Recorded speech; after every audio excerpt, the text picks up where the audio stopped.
नमस्कार, स्वागत है आप सबका राजनीति के इस अखाड़े में। मेरा नाम है अजय सेठिया।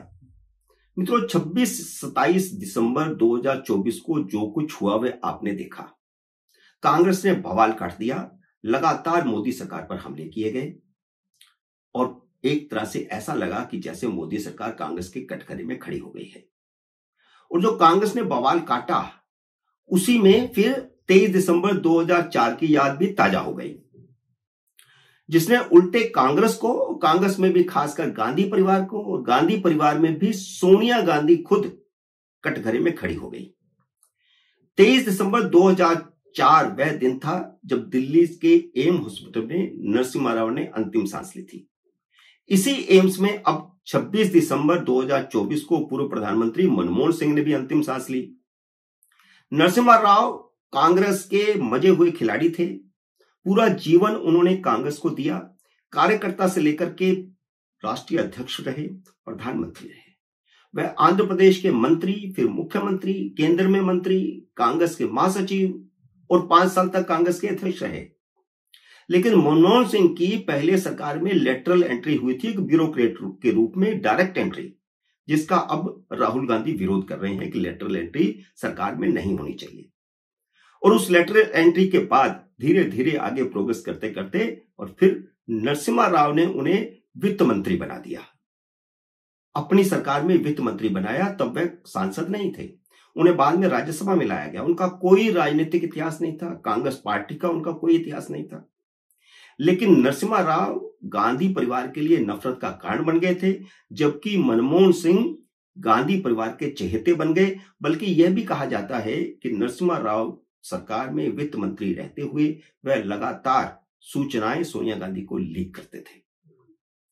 नरसिम्हा राव की जब मौत हुई थी तब केंद्र में कांग्रेस की सरकार थी। मनमोहन सिंह प्रधानमंत्री थे, जिन्हें खुद नरसिम्हा राव राजनीति में लेकर के आए थे, वित्त मंत्री बनाया था, सांसद बनाया था। लेकिन सरकार और पार्टी दोनों की कमान क्योंकि सोनिया गांधी के हाथ में थी, इसलिए नरसिम्हा राव का परिवार जो चाहता था वह मनमोहन सिंह नहीं कर पाए। नरसिम्हा राव का परिवार चाहता था कि उनका दाह संस्कार दिल्ली में किया जाए और यहां उनका स्मारक बनाया जाए। उनके बेटे प्रभाकर राव ने मनमोहन सिंह के सामने परिवार की इच्छा जाहिर भी की थी, लेकिन सोनिया गांधी नहीं चाहती थी। इसलिए मनमोहन सिंह के हाथ बंधे हुए थे। मजबूरन नरसिम्हा राव के परिवार को उनका शव हैदराबाद ले जाना पड़ा। शव जब एयरपोर्ट के लिए ले जाया जा रहा था तो उसे अंतिम दर्शन के लिए कांग्रेस मुख्यालय में ले जाया गया। ऐसी परंपरा भी रही है। मनमोहन सिंह का शव भी कांग्रेस मुख्यालय में ले जाया गया है। लेकिन नरसिम्हा राव के लिए सोनिया गांधी ने 24 अकबर रोड के दरवाजे बंद करवा दिए थे। मनमोहन सिंह कभी भी कांग्रेस के नेता नहीं थे।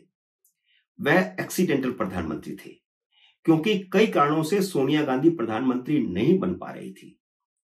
आज उसका जिक्र करने की जरूरत नहीं है, वह एक अलग विषय है।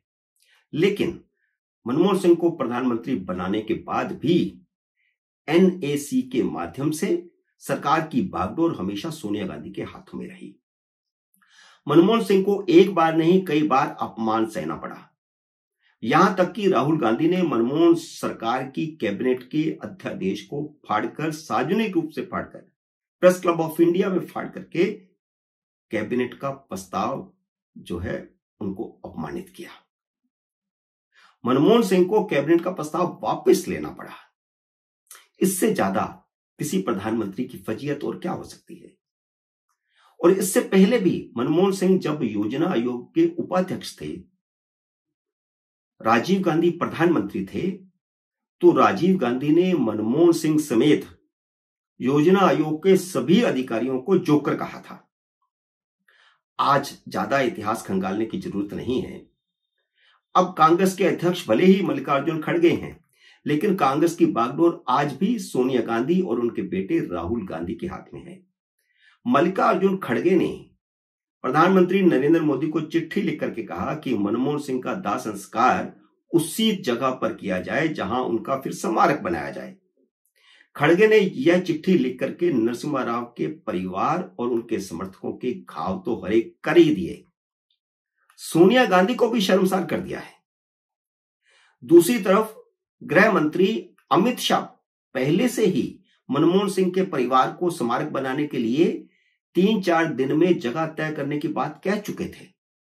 परिवार ने निगमबोध घाट पर दाह संस्कार पर सहमति दे दी थी। इसके बावजूद कांग्रेस ने वितंडा खड़ा कर दिया, पूरा बवाल खड़ा कर दिया। किसी कांग्रेस नेता को अपने नेता नरसिम्हा राव की याद नहीं आई कि गांधी परिवार ने उनके साथ क्या सलूक किया था। दाह संस्कार तक दिल्ली में नहीं करने दिया, स्मारक तो बहुत दूर की बात। गांधी परिवार ने परंपरागत लाशों की राजनीति करते हुए सिख प्रधानमंत्री का अपमान बता दिया, जबकि अभी कुछ फैसला ही नहीं हुआ। इसी दिल्ली में कांग्रेस नेताओं ने सिखों का कत्लेआम किया था, तब इंदिरा गांधी की लाश पर वोटों की राजनीति की गई थी। आज मनमोहन सिंह की लाश पर राजनीति की जा रही है। अगर मनमोहन सिंह पहले सिख प्रधानमंत्री थे, जैसा कि जयराम रमेश ने कहा है कि पहले सिख प्रधानमंत्री का अपमान किया जा रहा है, यह बिल्कुल राजनीतिक वाक्य है। अगर मनमोहन सिंह पहले सिख प्रधानमंत्री थे तो क्या नरसिम्हा राव भी देश के पहले दक्षिण भारतीय प्रधानमंत्री नहीं थे? क्या तब सोनिया गांधी ने दक्षिण भारत का अपमान नहीं किया था? दिल्ली विधानसभा के चुनाव नजदीक हैं और दिल्ली में सिख मतदाताओं की संख्या मायने रखती है, इसलिए कांग्रेस ने इसे सिखों का अपमान बता दिया। जबकि मनमोहन सिंह कभी भी सिखों के नेता नहीं रहे, वे कभी लोकसभा चुनाव नहीं जीत पाए। जिस कांग्रेस ने चंद्रशेखर, इंद्र कुमार गुजराल और चौधरी चरण सिंह का स्मारक राजघाट परिसर में नहीं बनने दिया, उस कांग्रेस को क्या अधिकार है कि वह मनमोहन सिंह का स्मारक राजघाट क्षेत्र में बनाने की मांग करें? दिल्ली में सिख वोटों की भाजपा को भी जरूरत है, इसलिए इस बात से इनकार नहीं किया जा सकता कि मनमोहन सिंह का स्मारक राजघाट परिसर में ही बना दिया जाए। दरअसल नरेंद्र मोदी ने मनमोहन सिंह की मौत पर राष्ट्र के नाम संदेश जारी करके और भाजपा के बड़े नेताओं ने उनके घर जाकर के श्रद्धांजलि देकर और अंतिम संस्कार में भी शामिल होकर अपना नंबर बढ़ा लिया है।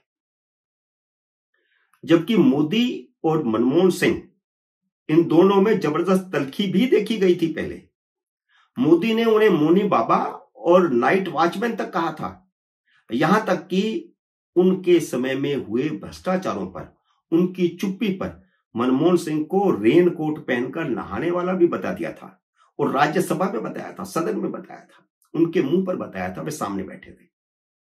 और मनमोहन सिंह ने भी प्रधानमंत्री के तौर पर अपनी आखिरी प्रेस कॉन्फ्रेंस में कह दिया था कि मोदी का प्रधानमंत्री बनना देश के लिए विनाशकारी होगा। लेकिन नरेंद्र मोदी और भाजपा के बड़े नेताओं ने जिस तरह मनमोहन सिंह को श्रद्धांजलि दी है, उन्होंने राजनीतिक तौर पर लंबी लकीर खींच दी है। अब आगे यह राजनीति क्या मोड़ लेती है, सरकार क्या फैसला करती है। दाह संस्कार तो निगमबोध घाट में हो गया, लेकिन अब क्या सरकार